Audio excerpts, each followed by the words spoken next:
Okay, welcome to the next tutorial on Intermediate Photoshop.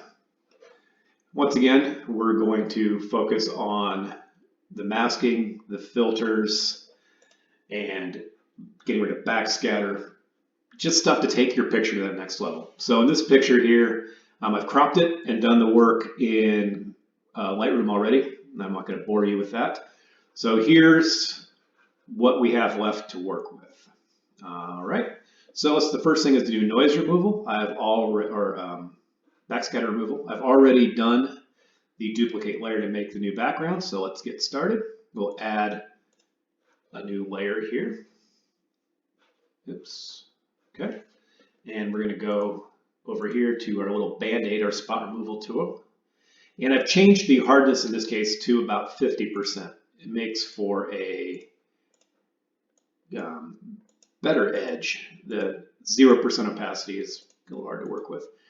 So what I like to do is I like to start fully zoomed out, kind of at this level, and go for the real big backscatter.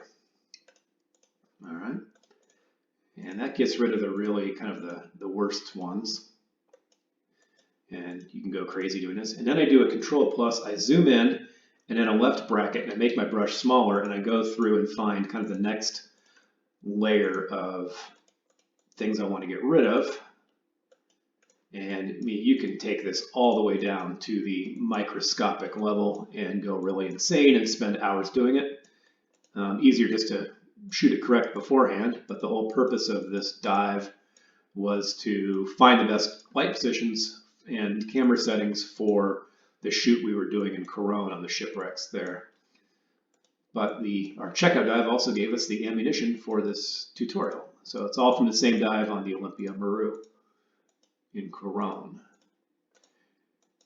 Nice dive, but it is a little silty sometimes. All right, let's just leave it at that. So what we've done is we've gone from that here to here.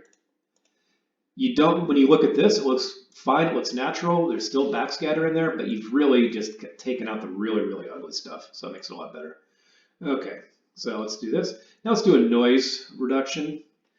What I like to do is do a Control-Shift-Alt-E, and that gives me a new layer that has everything from underneath it in a new layer. And we can do a filter, noise, reduce noise. Okay, done. And it does its thing. It's going to be hard to see, so let's zoom in.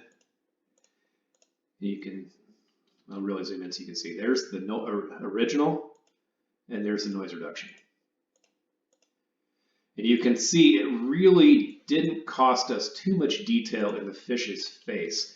Something I always want to be careful of. These subjects here, that we didn't lose too much detail. But what we can do if we did is click on this, add a new layer mask on it. Go to your brush, make it black, make it a lot smaller, and you can paint in over the fish, which will mask out this layer and bring that detail back. And you see when I'm painting here, it's very hard to tell where exactly we're painting. So if you hit the backslash key right underneath the backspace key, it gives you this cool red color. It's not really on the picture. The red is just showing you where you've masked in times where it's very subtle and hard to see, so you're not guessing. So what I'm going to do, I'm just coming back in here and I'm just going to paint in a mask on these fish because I want to make sure those are nice and sharp, and I'll kind of paint in here. I don't think we lost much detail there. But the backslash key is really handy for seeing where you've masked. Okay, so we've done the noise reduction. We've done the backscatter removal. So now we have, zoom in, nice looking image. What I like to do after noise reduction is I like to add one more layer and use the spot removal, and I come in one more time and find whatever backscatter survived the last pass that I did. If you go real heavy on noise reduction, you can actually get rid of the smaller backscatter, but if you do that, you will lose a lot of the detail, and you'll have to be a lot more aggressive in your masking of that layer. We'll probably do that in the next tutorial. It's going to be nasty, so we'll show you that one there.